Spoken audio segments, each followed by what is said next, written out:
And my heartbeat will be at such a rate, it felt like that my heart will pop out of my body. Anybody here experienced something like that, even by the thought of public speaking? So that was my condition, 13 years back.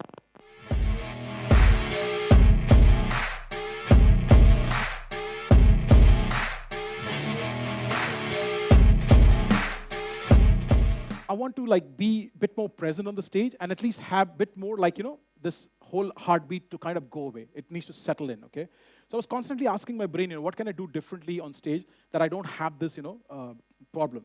And one day sitting in a restaurant, I had a great breakthrough. I realized, that every human being, obviously I realized for myself, and then obviously it is applied to others, that every human being, we have been blessed with a powerhouse. And when you become a better manager of that powerhouse, you can create more and do more in life.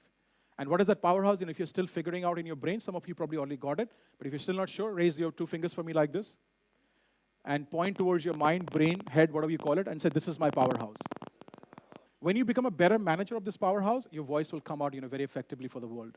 Now, your awareness will help you, to understand this powerhouse more effectively and become a better manager.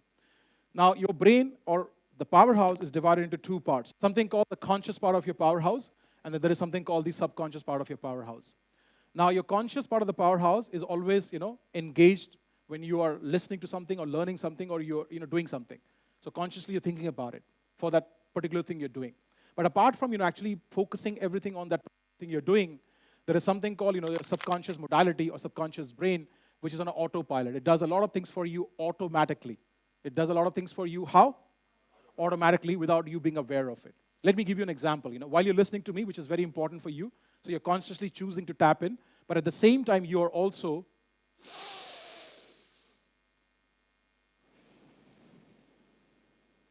breathing.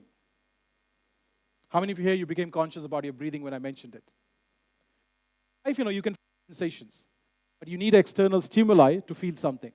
Like you touch a hot tea or a cold coffee, you feel the hot or cold sensations. But if I help you with my guided words, you will feel the sensations right now, because you can feel them anyways, anytime, anywhere. If we travel, all the way underneath our feet right now, okay?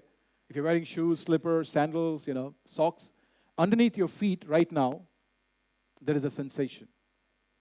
There's a tingling effect, as I speak. So it was already there, but you are consciously choosing not to look into it. In the same manner, your voice is inside you already, but you're consciously choosing not to look into it.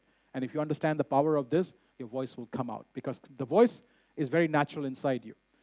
Every child, they're saying, is aspiring to become a superstar. Every person in this room is aspiring to be a great stage person. But something has gone wrong in the process for your voice to not to come out. You can do a Google research if you want, that every child is aspiring to become a superstar. Maybe they're born in Vietnam, Pakistan, Cambodia, doesn't matter. Or you can Google your life instantly right now without looking at phone or laptop, and you can go into your research mode.